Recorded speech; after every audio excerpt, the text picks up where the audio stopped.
ponemos en la fuera ley de lengua. Con la creación de la ley de lengua se da también la creación de dos importantes entidades que trabajan por la lengua de la cultura guaraní, que son la Secretaría de Políticas Lingüísticas y la Academia de la Lengua Guaraní.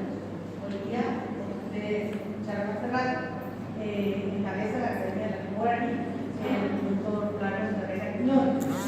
En la Secretaría de Políticas Lingüísticas tuvimos primeramente como ministro, que también mencionó ya el doctor David Galeano también, al doctor Carlos Villagra Marzal, conocido por sus interesantes obras literarias.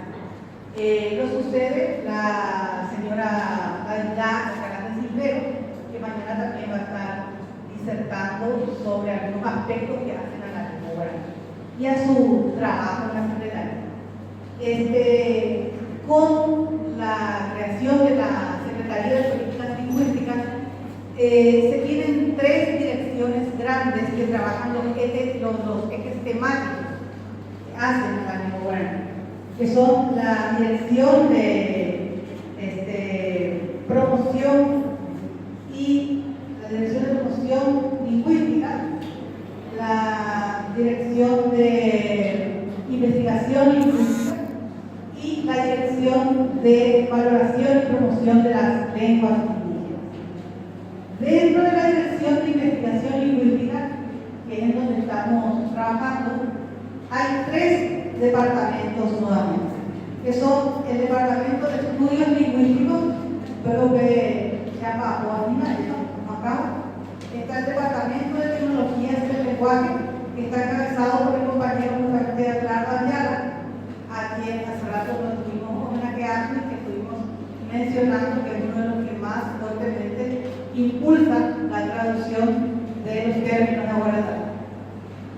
Y también estamos teniendo en esta dirección el Departamento de Divulgación Científica. En este momento está vacante el cargo a el ingeniero de Superman, que al presenta aquí. Pero que llamó en Argentina un tiempo, ponemos en nueva dirección. Este es uno de los libritos que ya se produjeron en la dirección de investigación, que trata sobre los nombres propios. Vamos a dejar esto acá en la biblioteca para que cuando ustedes quieran puedan acceder a leer el material. Bueno, dentro de en el artículo 31, para que ustedes sepan un poco a cabalidad también qué es lo que se hace y hasta dónde nomás podemos llegar dentro de la Secretaría de Políticas Lingüísticas, después del artículo 31, se menciona que la Secretaría de Políticas Lingüísticas es un órgano dependiente de la Presidencia de la República. Muchas veces nos confunden con una dependencia del Ministerio de Educación y Ciencia. Kita jadi